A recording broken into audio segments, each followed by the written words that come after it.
On the 5th of December, a British ship named Dei Gratia happened upon a drifting ship in choppy waters some 400 miles east of the archipelago of the Azores. Captain David Morehouse and his crew had found the Mary Celeste. When Morehouse sent sailors to offer help, they found an inexplicable scene. The structure of the Mary Celeste, its cargo and contents were almost entirely unblemished and accounted for. The same could not be said for the 10 people supposed to be on board.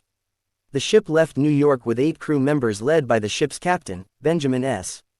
Briggs. The final 2 passengers were Sarah and Sophia Briggs, the captain's wife and 2-year-old daughter. Not a single one of them was on the Mary Celeste. And nor was there an explanation for their absence. The facts about the Mary Celeste when it was discovered raised more questions than they answered. There was some evidence of chaos, most notably a missing lifeboat and more than 3 feet of water in the hold. 9 of the barrels therein were empty and one of the ship's 2 pumps was disassembled. But if this pointed to some emergency leading the Mary Celeste being an abandoned ship, there was just as much, if not more, indicating the contrary. For one thing, the ship was still afloat, still seaworthy, its passenger and crewmen's belongings safe below deck. Its cargo hatch was closed and its food and supplies were also fine and plentiful, enough to last 6 months. Even the logbook was there, the last entry dated the 25th of November mentioning only the sighting of land.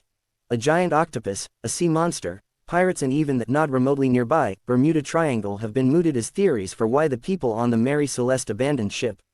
There are currently 2 scenarios with a measure of scientific backing.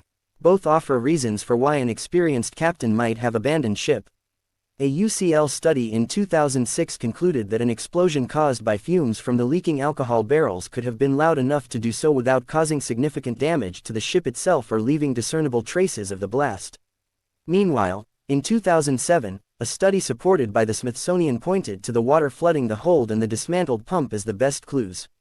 They posited that Captain Briggs, possibly lost and in rough seas, believed the ship was taking on too much water, thus rushing everyone onto the lifeboat.